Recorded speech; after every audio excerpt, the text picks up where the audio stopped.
So, hello everyone. We are going to start our today webinar. And first of all, as always, I would like to ask you to put plus if you hear me and see me well, and if you don't have any problems with broadcasting and with webinar, please in our chat put something like plus or okay if you hear me and see me, and we will continue.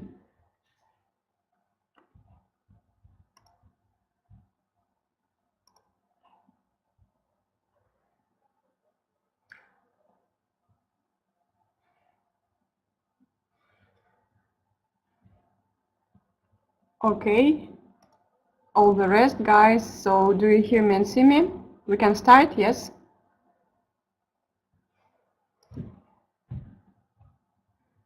Okay, I suppose in case you are going to have any difficulties with your voice or video, let me know. We will try to solve it. So let us start today's webinar. My name is Nadia Khort, and I would like to start with introducing myself. I'm the General Manager of the International Laboratory for Experimental Urban Design. In the High School of Economics, I'm curating the International Master Program Prototyping Future Cities that we are going to touch today slightly. And also I'm teaching the course Readings on Urbanity at the same Master Program Prototyping Future Cities. Today we are going to talk about the master education, about specific master program prototyping future cities, about the urban agenda in general, because this is the question which covers the master prototyping future cities. Being the general manager of the Laboratory for Experimental Urban Design, I'm presenting the International Research University High School of Economics, which is located in 4 Russian cities, in Moscow, St. Petersburg, Perm, and Nizhny Novgorod. We are now in HEC with more than 40,000 students from Russia and from all over the world. So we are now one of the biggest and fast developing universities in Russia. And the master program and the laboratory research and project that we are going to discuss today is developed here inside the High School of Economics. And just to start with and to understand how our discussion are going to develop, because for sure I'm not going to talk alone today. I would like you to talk a little bit as well. I would like to learn more about you. So could you please introduce yourself? And I have 3 questions for you. First, what is your current specialization? So who you are, like architect, student in architecture, like engineer, urban designer, whatever. Where you're from, so country and city, and why you participate in today's webinar. So which is your goal? You want to learn more about master program, you want to learn more about urban agenda, you want to learn more about Moscow and Russia, I don't know, anything that comes into your mind, please put in our chat. I will give you 30 seconds to answer this question. And then we're going to continue. This is really important for me because depending on these questions, we will have the specific discussion later. That's why it's really interesting for me to know a little bit more about you. So you have 30 seconds from now. Please put it in the chat, the answers to the questions that you see now at the screen.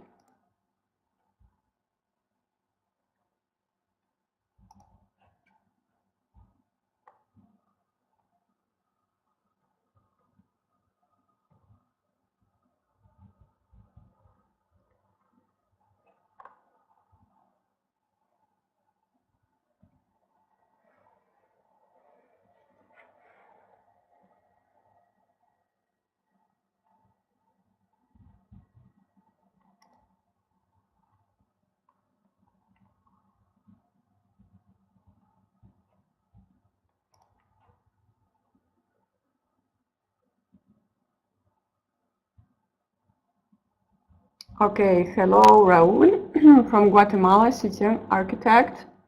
Okay, hello Johan, we already know a little bit each other.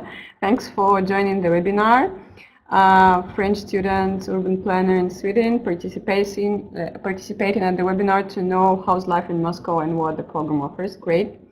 Alexander, student in Russia, want to know more about the program. Julia from Moscow, marketing manager. Nice to meet you. So we are now around 14 people in the webinar. So all the rest, guys, please also answer the questions that you see now at the screen. That will help us to continue successfully our discussion and the webinar. Okay, great. Let us to continue. So we are going mostly to discuss today, as I already said, the International Master Program Prototyping Future Cities. Now at your screen, you can see the screenshot from the website. So in case you haven't visited it yet, you can go directly to the website to learn more about the program. So the website is hec.ru and MATEC City. So you can find lots of information about the program there, about what we are doing now, about the students project, about the scholarship opportunities, about the deadlines, portfolio, and many other things. And as you know, we are the specific master that we are discussing today. This is the master degree, as I already told. And this is the education that you got, that you are getting after the bachelor degree. So that's why we're going to continue our discussion. I told you that I'm not going to speak alone today, and my question will be like, why you need a master's degree? So I suppose that if you came to this webinar today, you would like to get a master's degree, and I suppose that you already have a bachelor degree or other education, and maybe you're already working, but why you are thinking to shift to a master's degree specifically and to spend another 1 or 2 years of your life studying and doing things and getting the master's degree. So just give me some ideas why master is important for you and why you wish to get the master's degree, which new things, which new maybe competences you expect to have from a master's degree specifically, and maybe which goals of your life the master can help you to solve. So again, I give you 30 seconds, and we will continue our discussion, and I will give you some insights about the master education in general. So okay, guys, please in our chat again, give me some insights and some ideas why you specifically in your life, in your careers, need a master. Why you just don't stop at the bachelor and just you want to continue for 2 years more with a master's degree? Why it's so important for you?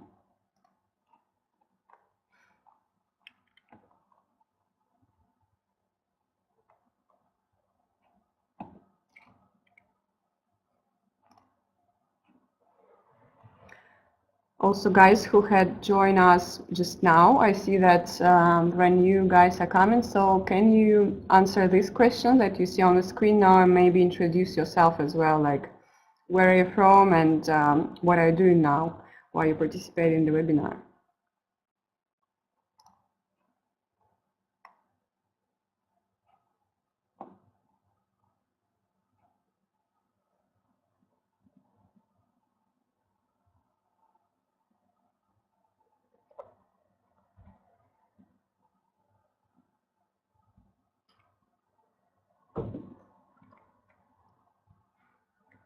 Hello, Nadia from Yekaterinburg. Hello, Georgia from Brazil. Nice to meet you.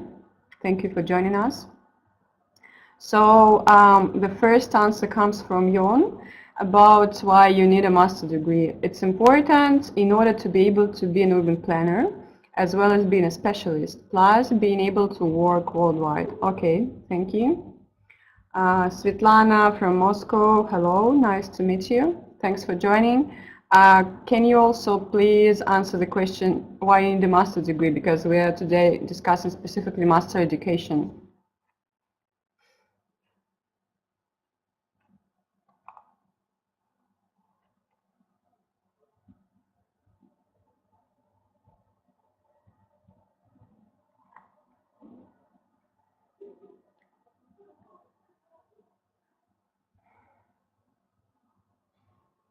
Okay. Sarah, Yulia, Alexander, Raul. So where are you? What do you think about the master education? So why you need it? Or maybe you don't need it and you just wanted to join the webinar just for fun.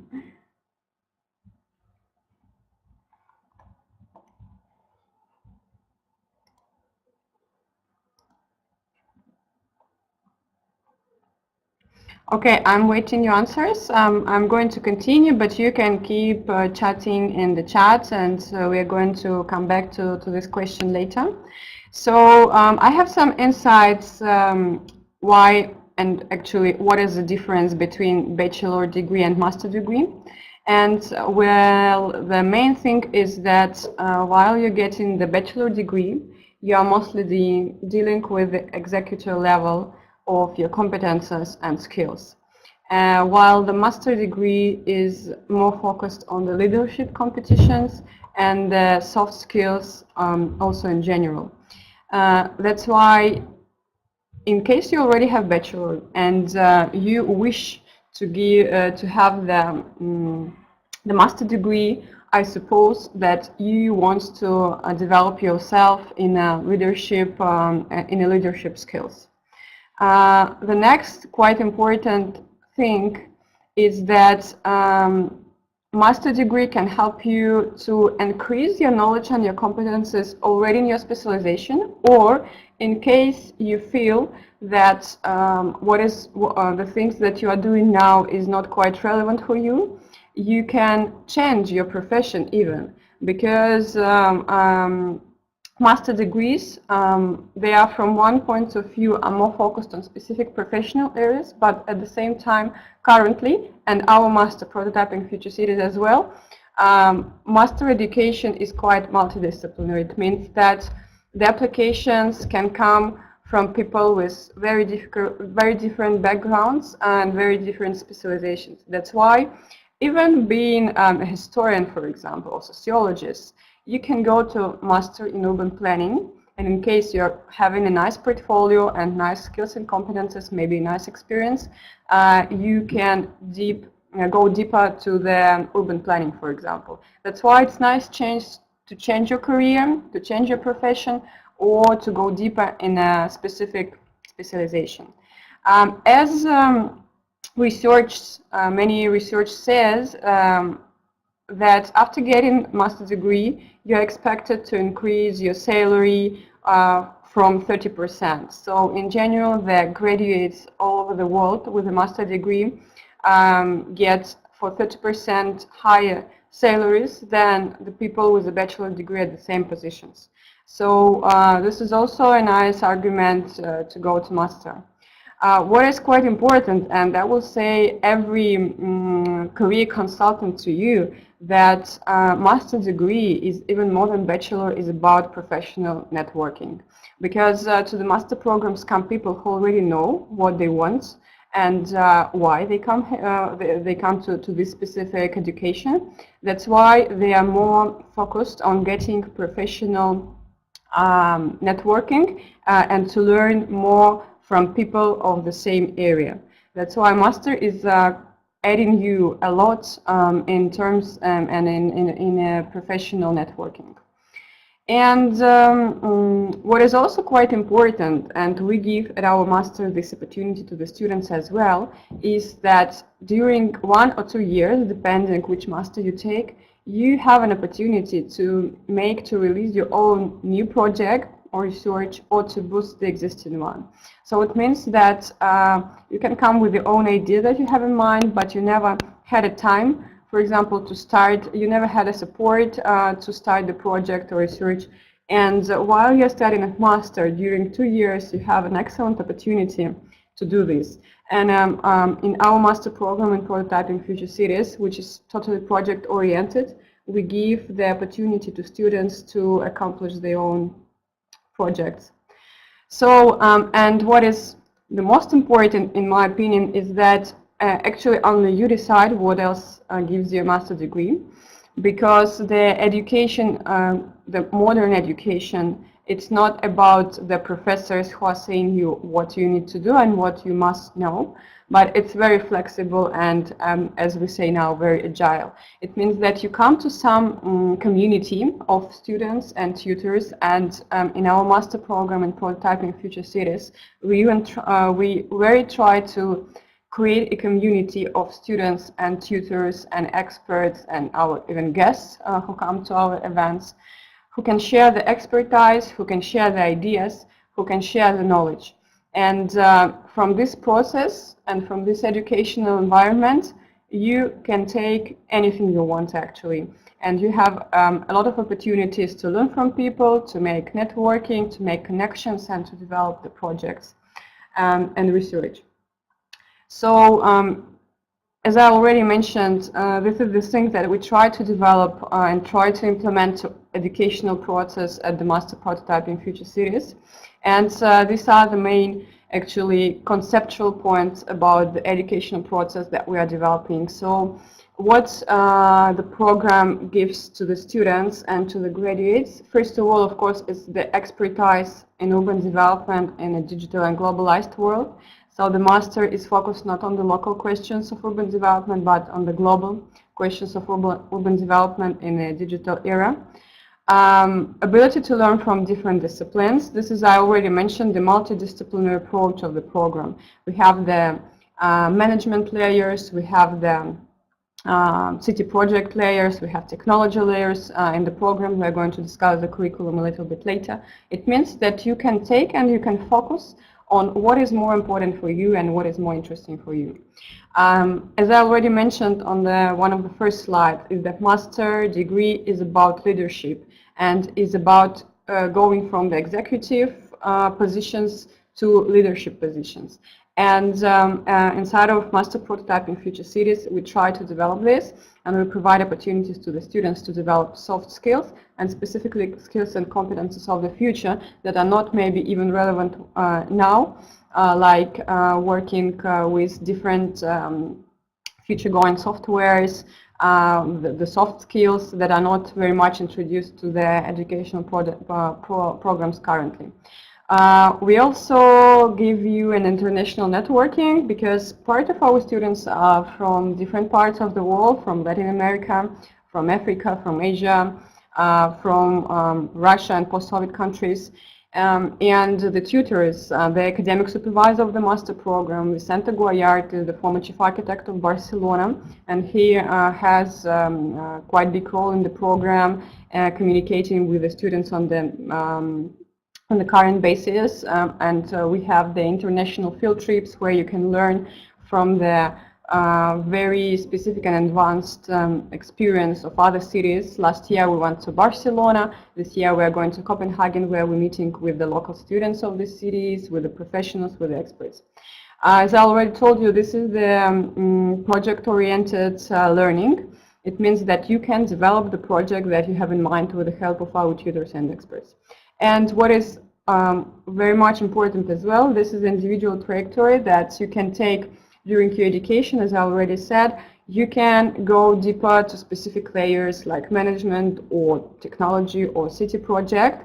And also you can take the courses from the variety of courses of the High School of Economics and to learn from all this huge community of the professors of the High School of Economics. Currently, as you already seen on some of the first slides, there are more than 6,000 tutors, professors, and experts in the university that's open to you, and you can learn from them. And if to talk about the specific agenda of the program, this is this that you now can see as a screen. This is the program is focused on the questions of urban development and urban design in a digital and globalized world. So we are trying to learn how digital technologies are influencing the cities and which new technologies we can introduce to urban environments with means of urban design or urban planning to make the cities better, more sustainable, livable, resilient, and more nice for people. So I've been talking a lot, And now we are going to talk with you a little bit. As I said, I'm not going to talk much, you're going to talk as well. So please answer to this question. So as we are shifting from the specific program to discuss the trends of urban development, which 3 urban development trends you find most important nowadays? So let's try to understand it. You are coming from different cities, from different parts of the world. That's why it will be quite interesting to know which urban development trends are most important in your region or maybe even in your city. So, and we are going to develop the discussion. I will give you some insights which urban development trends we find important in master, and maybe something will fit from your ideas to what we are doing, and we are going to continue our discussion. So I give you again some like 30 seconds to answer this question. Which 3 urban development trends you find most important nowadays? And I will go to chat to see who have joined us. So Olga from Moscow, currently working at the planning department of Moscow government. Nice to meet you. Thanks for joining. Svetlana would like to change specialization to start career in urban creation. Great. So you are in the right place. Julia, I want to learn new skills for my career growth. Great, you're in the right place. Raul, to learn new knowledge and become a more prepared professional. Great, this is perfect. Julia would like to increase in salary. This is also the good way to start master. We have Sophia from Omsk. She wished to know more about opportunities. Okay, great. And Sarah, that is saying that she would like to work with the center. Goyarki will have this opportunity inside master because the center is one of the key tutors in City Project, and he is mentoring the students' projects, and also the international trip that we are doing in the middle of the program is also done under his leadership. So guys, where is your answers? So which 3 urban development trends you find most important nowadays? Like what? Like what is most important? I've seen some architects and I've seen some urban planners in our chat. So I'm sure you have some ideas about this. Just don't be shy and put something in the chat.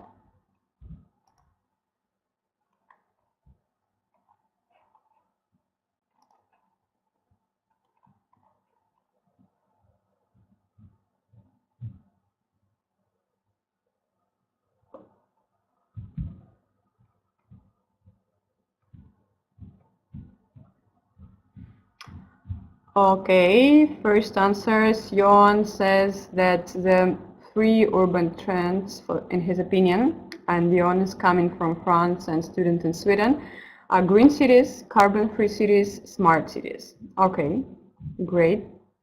Alexander is saying about, my opinion, paid parking, cycling promotion, low-rise buildings. Great, thanks. Sarah, wood construction, maybe? Maybe. Okay, we will see. Okay. One, but just one. Maybe you can add 2 more, Sarah. Okay, Olga, involvement of citizens in the project, social-oriented process of creating conceptions using modern data like Instagram for analyzing. Okay, great. Someone else would like to share your opinion. I would like to know, maybe we have here people from Latin America and from Asia. Maybe you can share your opinion as well, because it will be very important and very interesting to know. Because I suppose that maybe some trends are different in your region. Okay, so keep doing this while we are going to continue, and I'm going to share. Okay, last one, interesting. George is saying that we must forget the 20th century theories and start thinking in a different, out-of-the-box way. Great, great, great, great. So let's see which 3 urban development trends are most important nowadays in opinion of, let's say, our master program, and that which trends we're trying to cover and to discuss, to develop some tools, methods on working with cities and with urban environments and dealing with such trends. And first of all, it's the digitalization of cities and all the questions that connected with the implementation of technologies, integration of technologies into the urban environments. I'm sure that all of you know that technologies are not the panacea of the urban development, and smart cities are not the only and the best solution to deal with the current problems of urban development.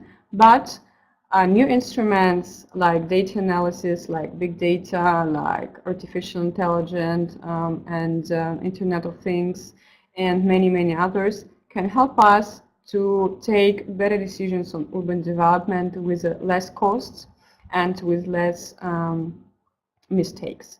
And of course, digitalization is one of the trends that you must deal with in case you are working with the urban environments. You cannot just close your eyes on this question and going with the classical methods. Even if you are not a fan of digitalization and technologies, you should deal with this, and you should at least know how to answer to this trend and how to deal with this.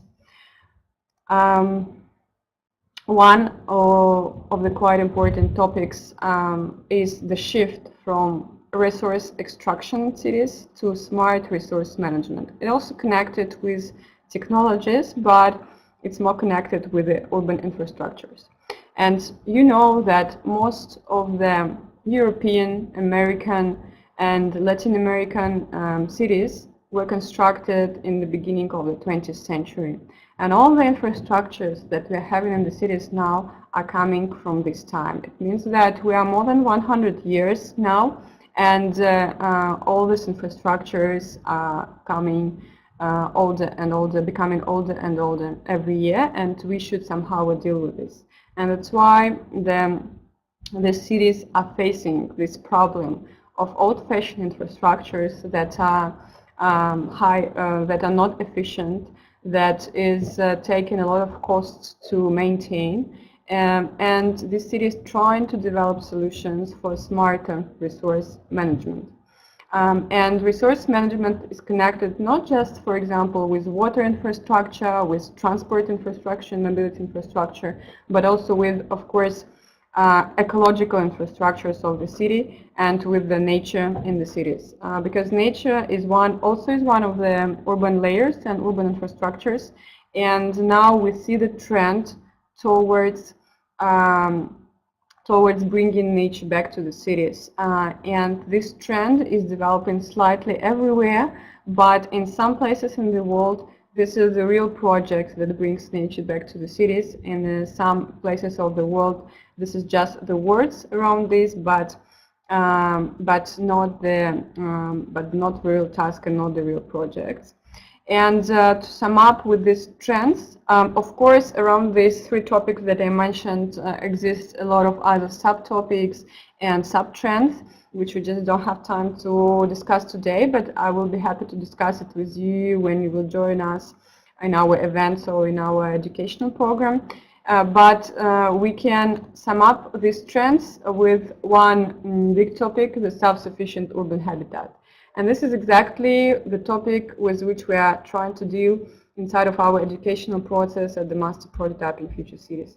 So we're trying to see the cities as a whole, and we're trying to understand which main layers of the cities, with which main layers of the city we must work as urban planners, urban designers, and architects to create the self-sufficient habitat where the resources are renewable, where we can implement the methods of circular economy, where we can implement technologies to increase the sustainability of the city, how we can create such a habitat. These are the questions with which we're trying to deal inside of our program.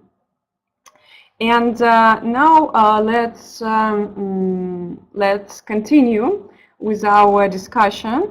We just discussed the trends, but which is, in your opinion, three main skills or competences that you must have as a professional to face those challenges and to deal with these trends in an effective way. So, in your opinion, what is more important? Maybe it will be the hard skills like specific software. You can mention the software.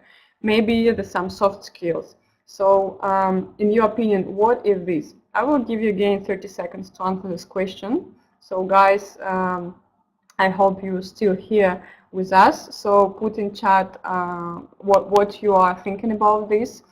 Which 3 main skills of the future you must have as a professional? What is your opinion? Which skills you would like to get maybe from your education to be an effective professional and to be able to deal with those challenges and with those trends in an effective way? So put something in chat, please.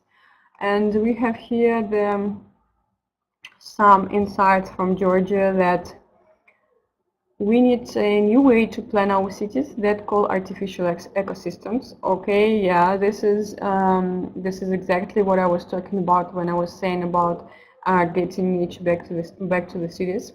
We must improve our artificial ecosystems to solve social, environmental problems created by city expansion. Yeah, you're correct. Like poverty, criminality, unemployment, disease, pollution, resource utilization, non-renewable traffic and transportation, waste treatment.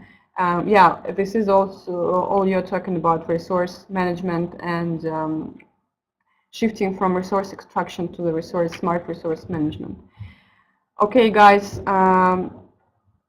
I'm looking for your answers to the question, which 3 main skills you must have as a professional to face those challenges. There is no correct answer to this question, so you can put whatever you want. I will not assess it. I'm just interested to know your opinion about this.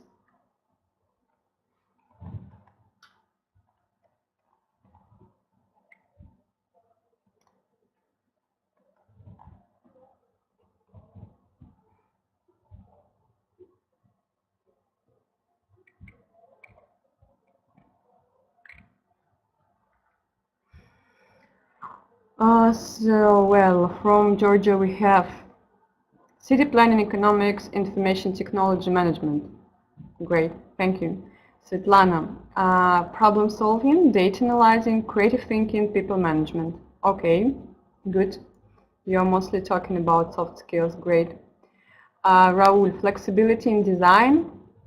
Great, interesting. Knowledge and vision. Okay. Alexander, creative thinking ability to generate fresh ideas, love of reading, gaining new knowledge, sociability and gift of persuasion. Wow, great. Responsibility and ability to work in a team. Okay, good. Someone else? Guys, thank you. Thanks a lot for sharing your ideas. Maybe some of our other participants can add something. This is quite interesting.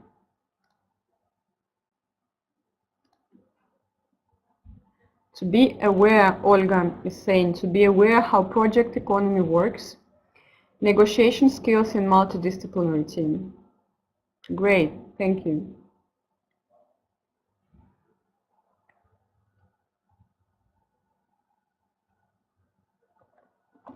Okay, so let's see which vision we have in our educational process and which skills and competences we're trying to develop. I would like to start with the more wider pictures on the, let's say, classical division between skills.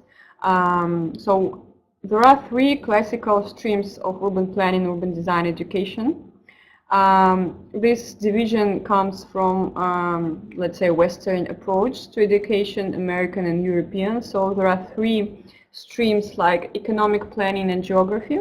And these streams are those which are most commonly connected with urban development. So first is economic planning and geography, second is policy and public administration, and third is urban design and urbanism.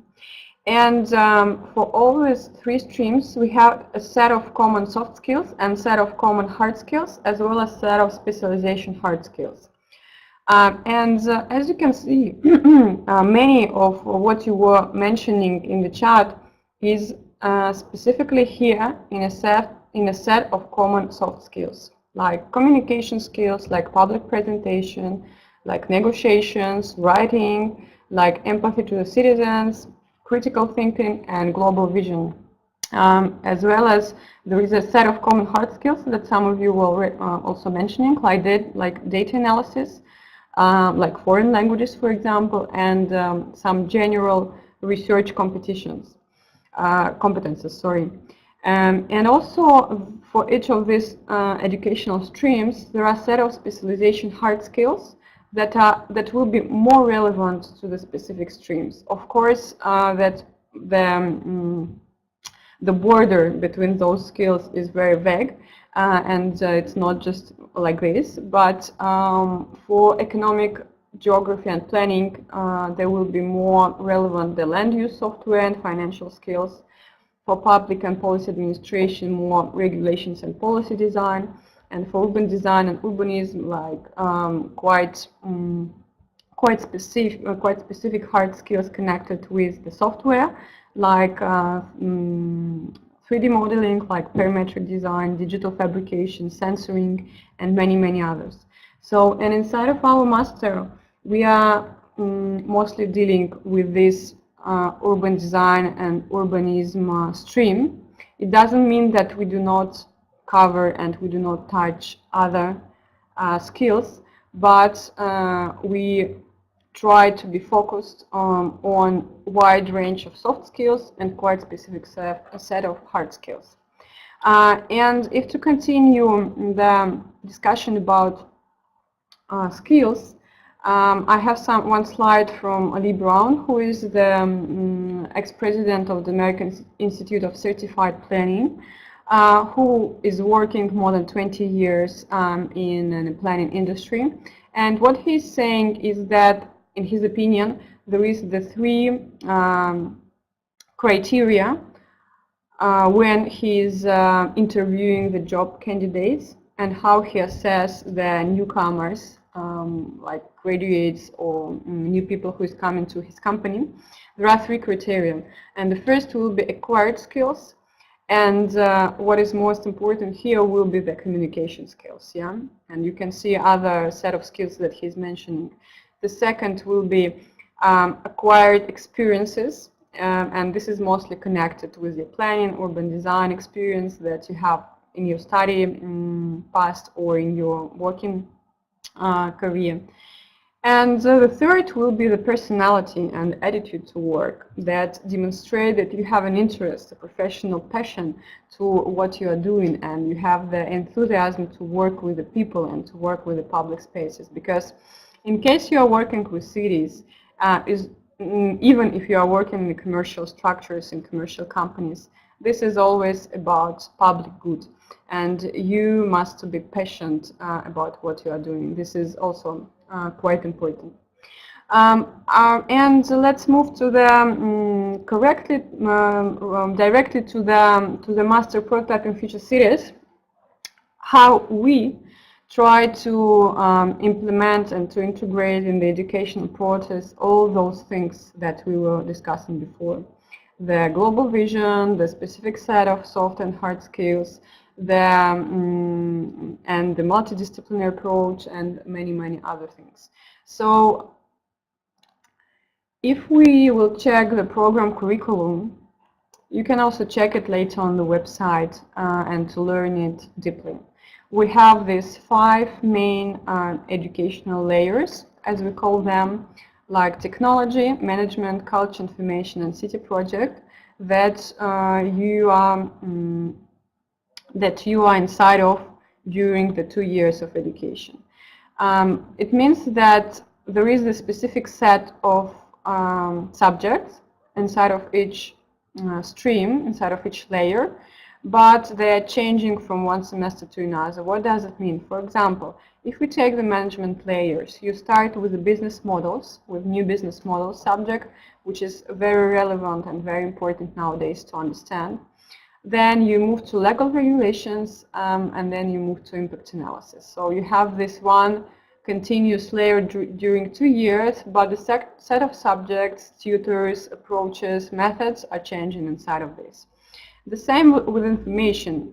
You're starting with recording sociology, where you are learned to look at the city with the eyes of photographer or videographer, and you learn the methods of research and looking at the city using these methods. You are going to big data, where you are looking at the cities from the eyes of big data, through the lens of big data, and to the mapping economy, where you are able already to analyze big data assets from the city economy, and to propose some solutions about economics development. As well, we have these two quite big layers like technology and city project, where you are implementing and where you are developing your own project or some group projects during 2 years, and where you work in a laboratory and project-based approach, and where you are quite free to work and to flow with your path and with your ideas. How we implement different skills and introduce different skills into the curriculum. So you can also find some of the slides at the program website, which actually describes which software, and this is only the limited number of software that you are taking during the master.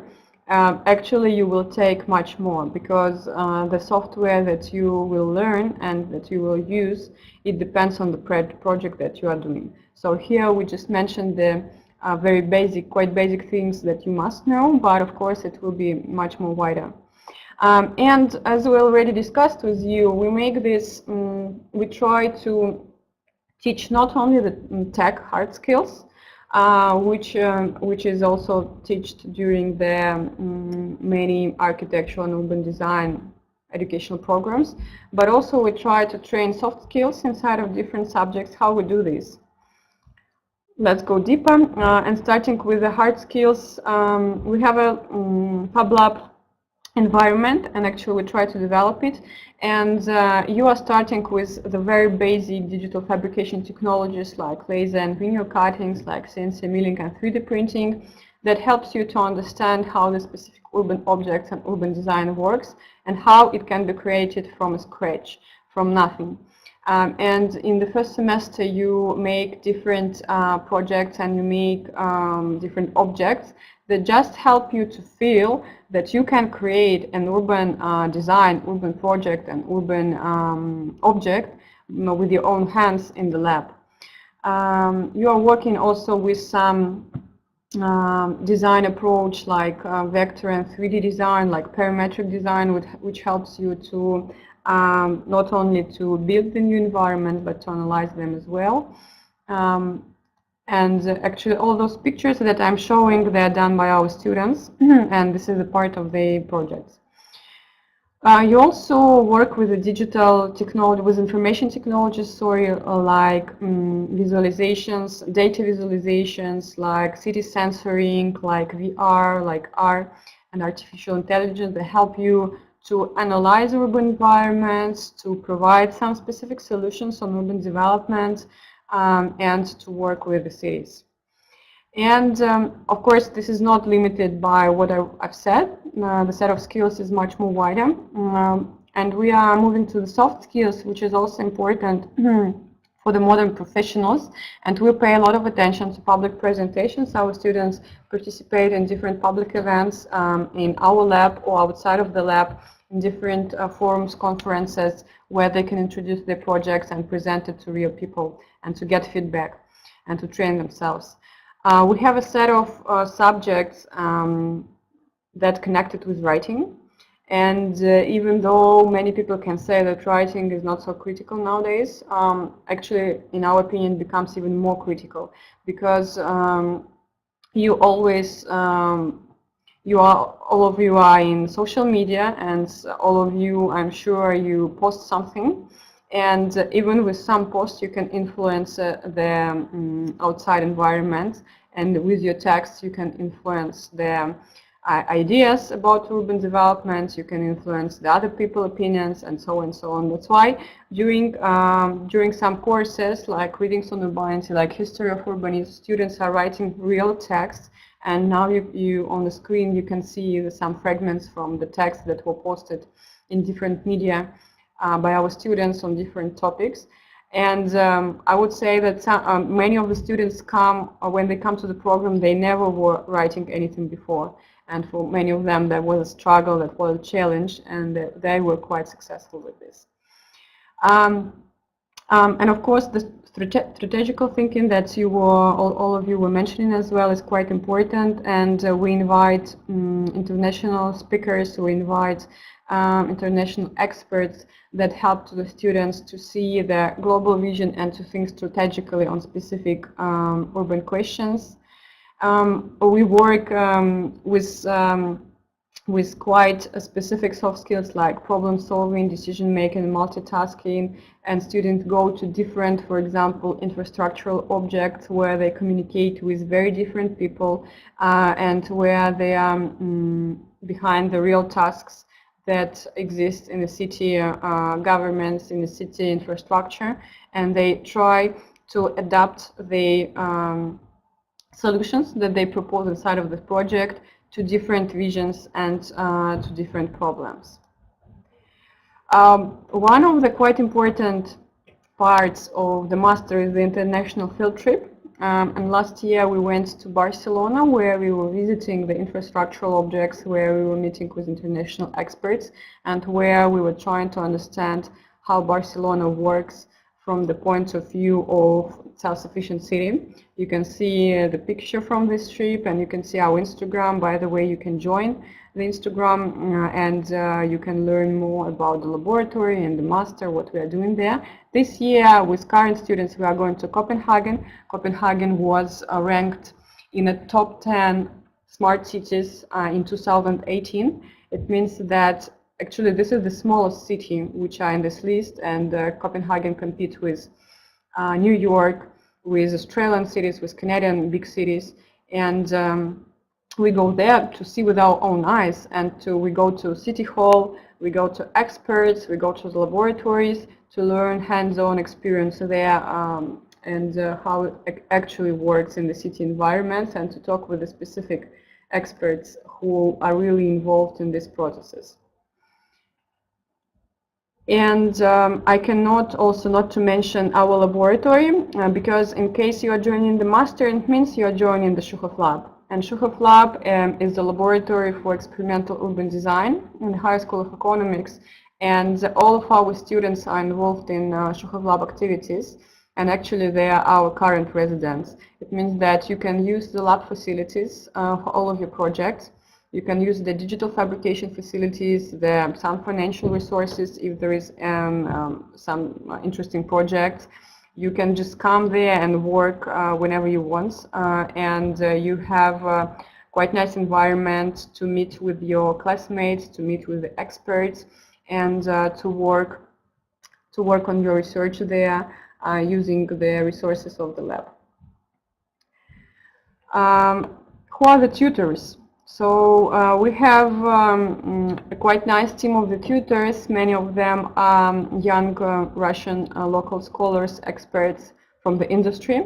It means that many of them are the directors of their own companies and founders of their own business.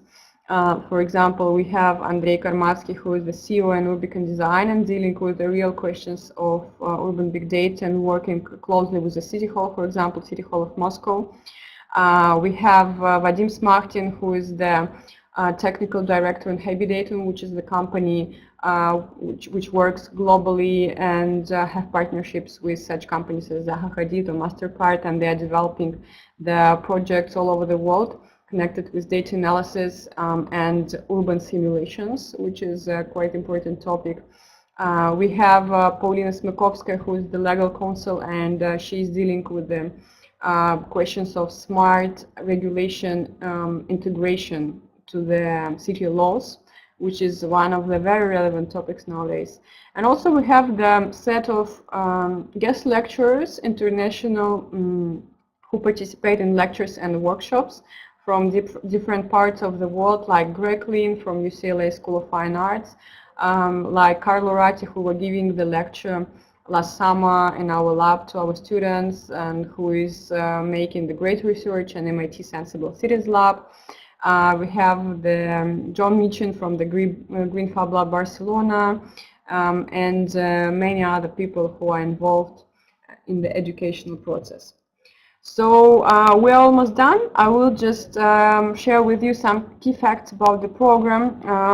The application process is going right now, and before 14th of April, like in 5 days, you have 5 days, you can apply to the program and get a scholarship, which will provide you a discount on the tuition fee for 20%. So this is quite nice opportunity to get to the program with a scholarship. So you have 5 days before this, but the general application process for the Russian applicants is going, and actually for the international ones, is last till the 31 of July, and you are more than welcome to apply to the program. How to apply? So you need to go to the program website, and you have all the links there. You need to prepare the certified copy of your bachelor's or master degrees, certified copy of your transcript of records with a grade, your CV, 2 letters of recommendations, and motivation letter. You need to upload it at the website. You can find the links.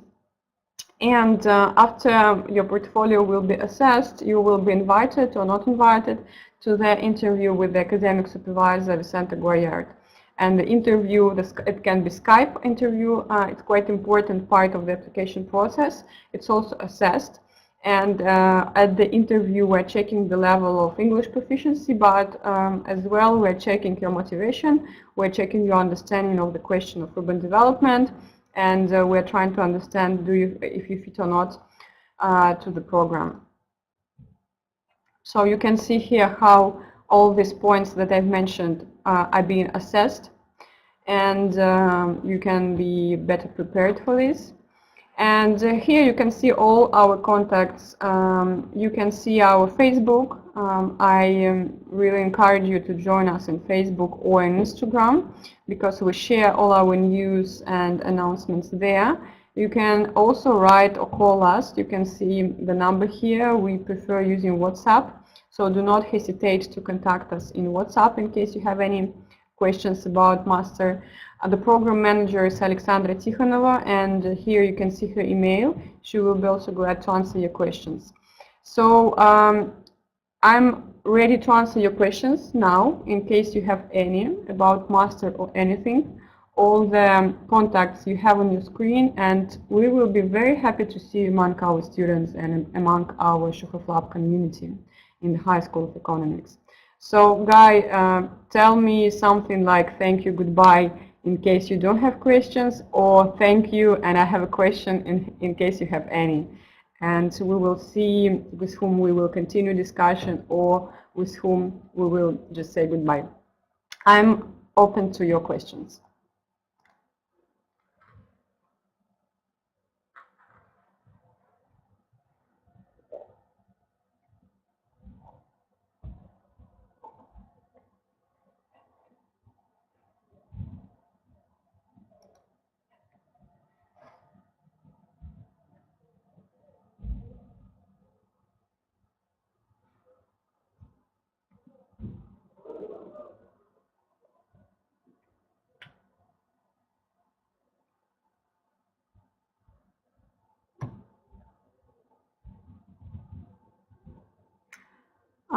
We have a question from Svetlana. How to prepare if you had no deal with urbanism before? Thank you for the question. It's quite relevant. And I would like to say that at the current master, we have 32 students, and out of them, I would say half of them were not dealing with urbanism before. So half of them, 50%.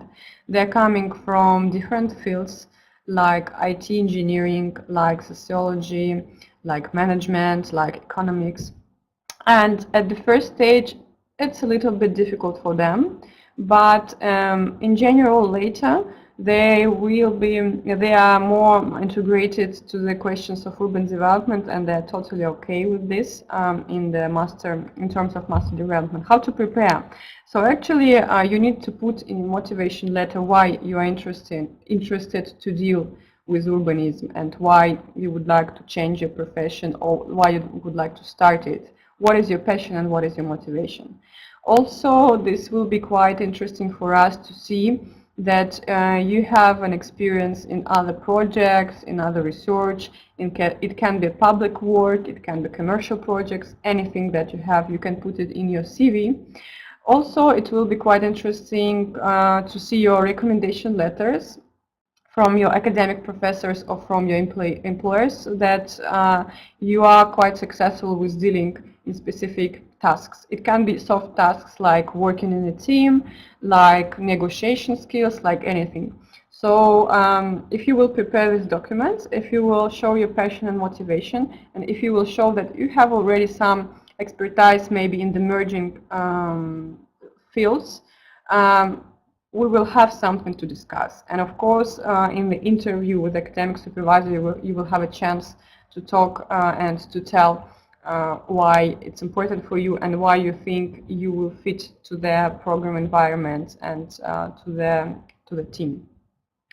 We have a question from Yon. Thank you for the webinar. Just have a general question. How is life in Moscow for students? Okay.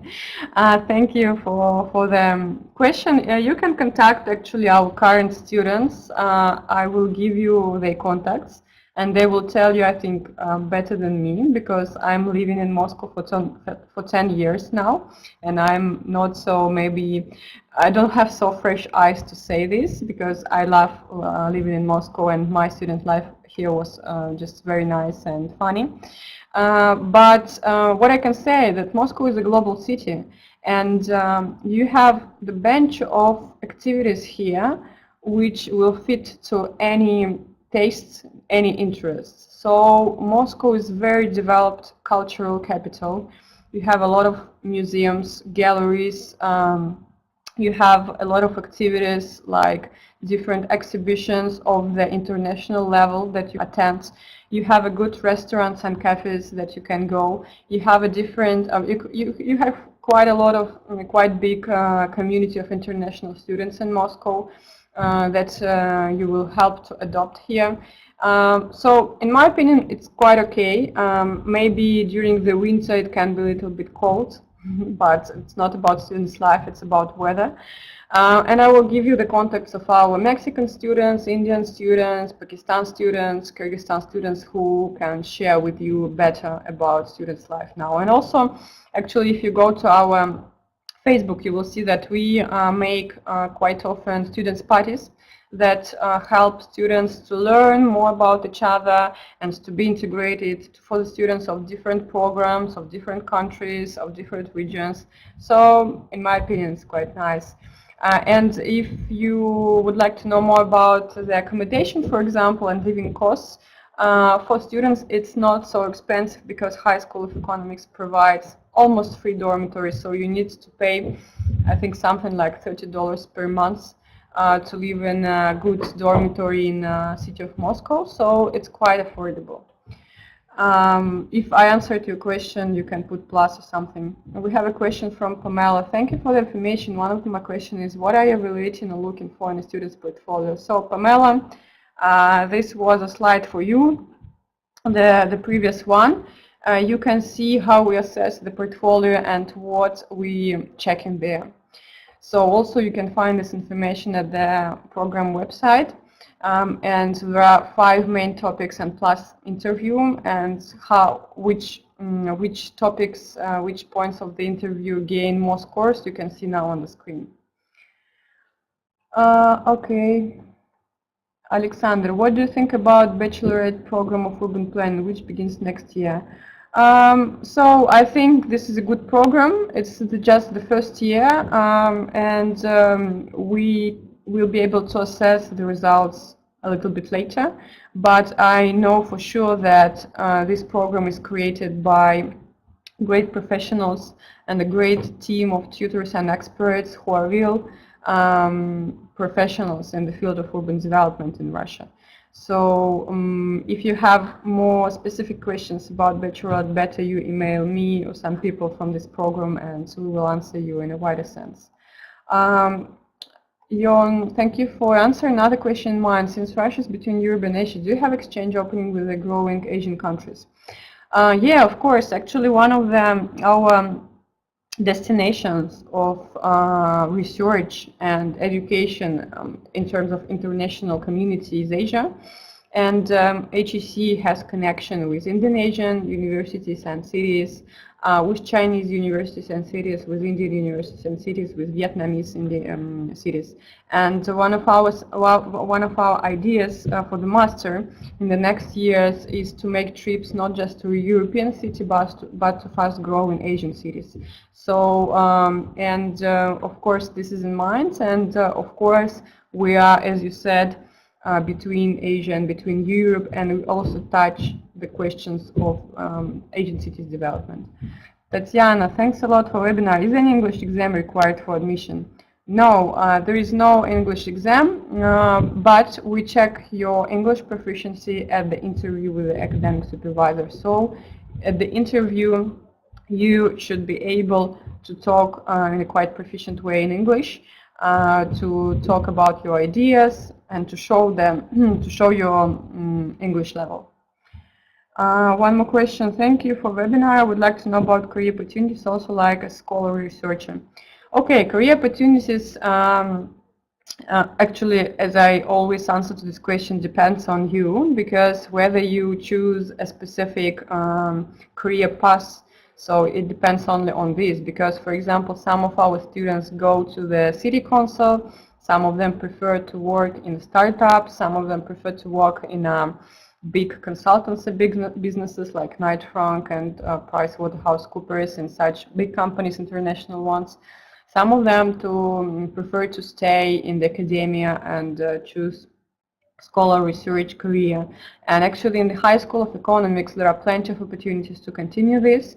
We have plenty of PhD opportunities, laboratories of different areas, even starting with our laboratory for experimental urban design, which provide opportunity for international research, but many others. And you just can go to the HEC website and just check what we have there. In terms of moving to another places of the world, after the master you will have, first of all, good English, in case your English is not great now. Secondly, you will have the connections with different universities and with different professionals from all over the world. And in case you will show during 2 years your passion and motivation to research, I'm sure you will be invited by some of them to continue your career there. Olga, thank you a lot. Alexander, thanks. The presentation was interesting. Thanks a lot. So if there are no more questions, we are finishing. I wish you good luck. I hope to see some of you at least among our students. And again, I will repeat our contacts. Do not hesitate to contact us in case you have any questions. So thanks a lot. Bye.